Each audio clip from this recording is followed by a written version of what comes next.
This is Jennifer. She's in paradise, but not for long. So I'm going to start by just tracing her outline with the lasso tool. She doesn't know it yet, but Jennifer's about to become the first person in the world to be digitally faked like this. Copy, paste, and now I have a clone. Another part of the demo that I would do is... And this is her then-boyfriend, John Knoll. He's using this topless photo of Jennifer to demonstrate the power of his new computer program. A program which will kickstart a revolution in how we see reality and change everything from politics to porn. That software? You guessed it, Photoshop. Fast forward almost 40 years and things have gotten messy. Deepfakes are AI-generated images, videos or audio that convincingly mimic real people. In 2025, 8 million of them were shared online. And experts estimate that deepfake fraud has cost more than $2 billion globally. There was a time when an image wasn't questioned, it was believed. But lately, it's hard to know what's real and what's fake. A phone call from your best friend, an advert online, a political post on social media, a nude on Snapchat, any of these could be fake. So, how did we get here?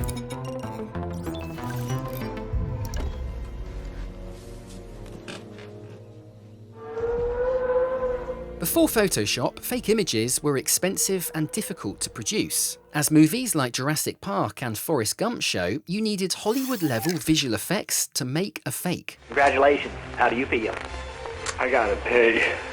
I believe he said he had to go pee. This all changed in 1987 when John cloned Jennifer. Now, anyone with a PC could have image manipulation technology at their fingertips. One of the oldest memes of internet culture is called Rule 34, and it emerged from a phenomenon internet observers kept seeing over and over. That if something exists, then someone is bound to make a pornographic version of it. And so, with the inevitability of gravity, Photoshop was put to work. You're looking at relics of the early internet, websites dedicated to nude photographs of celebrities. Gillian Anderson, Sandra Bullock, Michelle Pfeiffer. Except, of course, these were not what they seemed. In this age of Photoshop and digital photography, it's hard to be certain that the pictures you look at on the web are actually the pictures you're looking at on the web.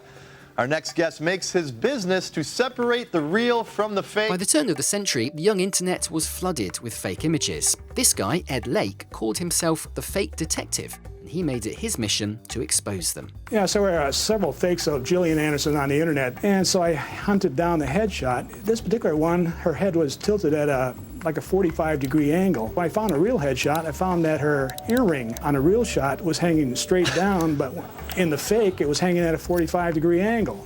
It was the beginning of a cat-and-mouse game between faker and fact-checker that still exists today. All of this depended on one thing: having a real image of a person to begin with. But that was about to change. This is actually the laptop that I used for the original GAN code the night that I came home from the bar and wrote the code. It still works and everything. This is Ian Goodfellow. He's a software engineer, and in 2014, he changed the world after a night of drinks to celebrate his graduation. We went to Les Trois Brassards, the Three Brewers, in downtown Montreal. Over drinks, Ian argued computers could create images from scratch using two artificial intelligence networks pitted against each other. My friends essentially said, this is never gonna work. I think I'd been drinking just enough to be confident in my idea and not enough to be incoherent. That same night, Ian wrote the code for his idea. And it did work. Here's how. The first AI network generates an image. The second one checks it, pointing out flaws in the image. As the detector improves, the generator adapts, and over time, the system produces increasingly believable images.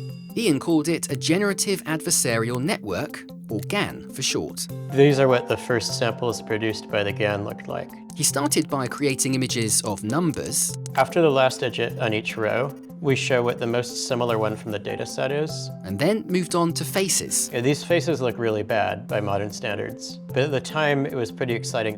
You can see faces went from small and blurry to essentially photorealistic and high resolution. And today, I essentially can't tell that that's not a real person. GANs have paved the way for breakthroughs in science, medicine, and Hollywood. Ian wasn't trying to make deepfakes. We were much more interested in how do we unlock new intellectual capabilities for artificial intelligence. But just like with Photoshop in the 90s, Rule 34 came into play. And with Ian's code out in the wild, the brakes were off. My stepbrother is walking in on his stepsister who's laying on the bed and she's like flirting with him. This is Samantha Cole. She's a technology journalist and still remembers the first time she saw a non-consensual deepfake porn film. We weren't calling it deepfakes yet. We didn't have a word for it. The realism of it is better than I remembered, actually. Gal Gadot's face is on the porn performer's body, so it looks like Gal Gadot is like in the scene. She's like smiling and her mouth opens and like her eyes move in the way that the original video showed. It's just all of her features and her face is Gal Gadot. It took just 3 years for a user on Reddit to build on Ian's work and apply it to video. He had found a way to take those generative adversarial networks to then place people's faces onto other people's bodies. I messaged him then, and he replied. I was really surprised he replied. I would like to stay anonymous and not gain too much attention from mainstream media, which is so funny in retrospect. Samantha asked him if he thought this technology could be used with bad motivations. And he says, yes, and it's impossible to stop that. I don't really think my algorithm is very different from the technology used to recreate Paul Walker in Fast and Furious 7. Rule 34 of the internet was proven true. Early deepfake creators claimed to be doing what Hollywood had done with special effects for ages, but making it porn. Obviously, the next evolution in anything like this is always like, how does it make money? Apps appeared on the market, free at first, but later charging for access to this technology. It's something that teenagers are using more and more, where it'll generate what looks like a nude image of this girl from my class, or, you know, my ex. And earlier this year, producing a sexualized deepfake became as simple as sending a tweet. This is the picture that I uploaded on Twitter. It's a picture of me and my cat. This is Julie Yukuri. She's a Japanese-Brazilian journalist and singer, and she found herself at the receiving end of AI-assisted deepfakes. The next morning when I woke up, the photo had some unusual activity on it. There were more likes and more comments than usual. And I received a notification on Twitter of someone requesting Grok to put me in a microkini. So they kept like requesting different things until Grok actually created a nude of me. And it was really scary because of how real those photos looked. And in my mind, I was like, what if someone sends this image to someone at my work or to my family or to my friends? So it was just like moments of pure horror. It's had a lasting impact on Julie's life. 1 week after that, I entered an elevator and it was only men inside of the elevator. The thoughts that I had at that time, like thinking that they could have seen the photos or that they could have made the photos, everything that I've done ever since, it's really considering that some people did this to me. Julie is far from the only victim. Analysis by the New York Times calculated that 1.8 million sexualized images were generated by Grok over a 9-day period. Deepfakes have harmed countless women, and now they're a danger to democracies. In 2022, the president of Ukraine, Volodymyr Zelensky, featured in this viral video, where he appeared to tell Ukrainian soldiers to surrender. This deepfake was easily spotted with telltale signs. The head is too big for the body, the pitch of the voice is too low, and the pixelated face just looks fake. But just like in porn, the technology has rapidly evolved. In India, in 2024, fake videos circulated of Bollywood stars campaigning for a political party. In the 2026 midterms, both Republicans and Democrats have deepfaked their opponents. Mustaches, changing the gender of all your offspring. And Gal Gadot isn't safe here either. People are boycotting my movies just because I support Israel. It's not fair. Governments are slowly catching up. If you live in either of these countries, it's now illegal to distribute deepfake intimate images. And in these countries, it's illegal to even create them.